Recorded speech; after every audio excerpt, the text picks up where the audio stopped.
ថ្ងៃនេះខ្ញុំបានមកធ្វើបន់ជោឆ្នាំខ្មែរនៅក្នុងវត្តបទុមសវណ្ណារាមនៅខាង Fontana នៅក្នុងរដ្ឋ California ហើយនេះគឺជាការប្រារព្ធពិធីបុណ្យចូលឆ្នាំខ្មែរចុងក្រោយគេហើយនៅក្នុងថ្ងៃទី26ខែ4 2026នេះបងប្អូនការធ្វើបុណ្យចូលឆ្នាំខ្មែរគឺរយៈពេល1ខែពេញតែម្ដងតែធ្វើតែថ្ងៃចុងសប្តាហ៍ទេហើយនៅវត្តខាង Fontana នេះគឺតែងតែធ្វើនៅចុងក្រោយគេតែម្ដងនៅក្នុងវត្តនេះធំមកបងប្អូនជិះពីផ្ទះខ្ញុំទៅខ្ទង់រយៈពេល1ម៉ោងហើយមានរូបព្រះពុទ្ធបដិមាឡើងធំនៅក្នុងវត្តនឹង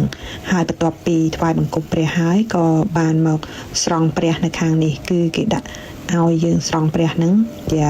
ហើយបន្ទាប់មកខ្ញុំក៏បានចូលទៅក្នុងដូចជាព្រះវិហារអញ្ចឹងប៉ុន្តែមិនមែនជាធំដូចព្រះវិហារនៅស្រុកខ្មែរទេហើយមានរូបព្រះពុទ្ធបដិមាហើយកន្លែងហ្នឹងគឺគេរៀបចំស្អាតណាស់បងប្អូនហើយក៏គេដាក់ផ្លាកដែរថាពិធីបុណ្យចូលឆ្នាំថ្មីវត្តបទុមសវណ្ណារាមហើយបន្ទាប់មកខ្ញុំក៏បានចេញនៅខាងកន្លែងផ្លូវចូលហ្នឹងមានរូបព្រះពុទ្ធបិណ្ឌបាតគេធ្វើជារូបទូចទេនៅសងខាងហ្នឹងមាន4អង្គនៅខាងស្ដាំហើយបន្ទាប់មកគេដាក់នៅខាងឆ្វេងនេះក៏មាន4អង្គដែរអញ្ចឹងវត្តហ្នឹងគឺលក្ខណៈដូចថា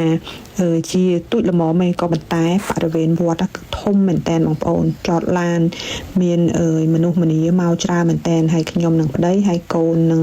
ខ្ញុំ2នាក់ហ្នឹងក៏អង្គុយថតរូបអីចឹងទៅព្រោះអីនៅក្នុងហ្នឹងគឺរូបព្រះពុទ្ធបដិមា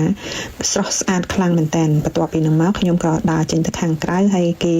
មានលក់កៅអៅមានលក់របស់របរអីផ្សេងរបស់ញ៉ាំអីចឹងហើយកៅអៅមកពីស្រុកខ្មែរហ្នឹងនេះមួយឈុតតា45ទេហើយនេះគេចាក់លក់ដូចកៅអៅទៅជុះចឹងបងប្អូនមួយឈុតតា$60ទេហើយមានបងប្អូនខ្មែរយើងជាច្រើនបានលោសម្លៀកបំពាក់ទិញអីចឹងទៅហើយបន្ទាប់មកគឺចុងក្រោយគឺពួកខ្ញុំរំលេងហើយនៅក្នុងវត្តហ្នឹងគេមានហៅប៉ូលីសមកជួយយាមអញ្ចឹងហើយបងប៉ូលីសអាគាំងហ្នឹងគឺថាគាត់រំចង្វាក់ខ្មែរយើងដែរបងប្អូនគាត់ចូលរួមពួកអីបងគាត់អូសមករំអញ្ចឹងណា